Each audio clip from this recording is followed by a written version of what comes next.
بہت سارے لوگوں کو یہ لگتا ہے کہ اہل الحدیث عمل سے روکتے ہیں، عمل کرنے سے روکتے ہیں، تلاوت سے روکتے ہیں، ذکر سے روکتے ہیں، نفل نماز سے روکتے ہیں۔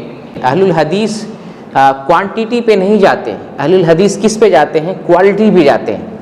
یعنی آپ عبادت کریں ویسے جیسے محمد صلی اللہ علیہ وسلم نے بتایا۔ لیکن دوسرے فرقوں میں کیا ہوتا ہے؟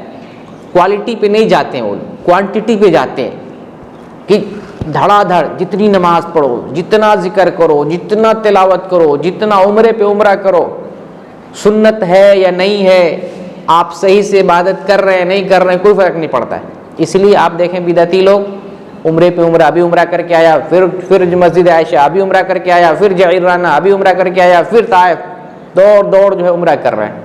اسی طریقے سے عبادتوں میں آپ دیکھیں گے، آپ نوافل پڑھتے ہوئے دیکھیں گے، اٹھ بیٹھ 100 رکعت پڑھ لیا، 200 رکعت پڑھ لیا، فائدہ کچھ نہیں۔ ایک رضی اللہ تعالیٰ عنہ نے ایک آدمی کو نماز پڑھتے ہوئے دیکھا، اٹھ بیٹھ کر رہا۔ تو آپ نے پوچھا یہ نماز تم کب سے پڑھ رہے ہو؟ تو اس نے بتایا کہ 40 سال سے نماز پڑھ رہے ہیں۔ تو ابو حذیفہ رضی اللہ تعالیٰ عنہ کہتے ہیں کہ تم نے 40 سال سے نماز نہیں پڑھی ہے، تمہاری جو نماز ہے 40 سال سے گویا کہ تم نے نماز نہیں پڑھی ہے۔ اگر تم اسی طرح مر جاؤ گے تو تمہارا خاتمہ رسول کی ملت پر نہیں ہوگا۔ پھر یہ بھی کہتے ہیں کہ آدمی کو کیا ہو گیا ہے، آدمی ہلکی نماز پڑھے لیکن صحیح سے پڑھے۔ تو اہل الحدیث کوانٹیٹی پہ نہیں جاتے، کوالٹی پہ، جیسے نفل نماز ہی پڑھنا ہے یا تلاوت ہی کرنا ہے۔ دیکھیں ابھی رمضان کا مہینہ آ رہا ہے، جو بدعتی لوگ کیا کرتے ہیں، 3 رکعت 3 دن میں ختم، 6 دن میں ختم، پورا قرآن ختم۔ یہ مطلوب نہیں ہے۔ یہاں دیکھیں سعودی عرب میں آپ کتنے سال سے رہتے ہیں، یہاں قرآن ختم کرنے پہ زور نہیں دیا جاتا ہے۔ کس چیز پہ؟ کوالٹی پہ۔ آپ تلاوت کرو آرام سے، دھیرے دھیرے، اچھی قرأت کے ساتھ، اطمینان سکون کے ساتھ قرأت کرو، اور سکون کے ساتھ تہجد کی نماز پڑھو۔ یہ تراویح تہجد کی نماز ہے، سکون سے پڑھنے والی۔ ہمارے یہاں کیا؟ کوانٹیٹی پہ پڑھو، بھر رات پڑھو، لگاتار پڑھو، دوڑ کے پڑھو۔ تو ہمارے یہاں یہ سب چلتا ہے۔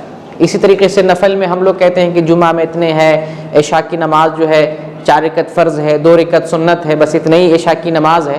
لوگ یقین نہیں کرتے رہے، یہ لوگ جو ہے پتہ نہیں کیوں جلتے ہیں، ہماری عبادت سے جلتے ہیں، عبادت سے روکتے ہیں۔ ہم لوگ عبادت سے نہیں جلتے ہیں، اصل چیز بتاتے ہیں۔ نبی کریم صلی اللہ علیہ وسلم کو جب 3 صحابہ کے بارے میں معلوم ہوا، ایک نے کہا کہ میں رات بھر عبادت کروں گا، آپ نے منع کیا کہ نہیں؟ تو یہ منع کرنا رسول کی سنت ہے، غلط دیکھتے منع کر رہے ہیں۔ ایک آدمی نے کہا شادی نہیں کروں گا، آپ نے منع کیا کہ نہیں؟ ایک آدمی نے کہا میں روزہ ہی رکھتا رہوں گا، افطار نہیں کروں گا۔ کیا رسول کو عمل سے دشمنی تھی؟ رسول کو عمل سے دشمنی نہیں ہے، آپ نے بیلنس رکھا ہے۔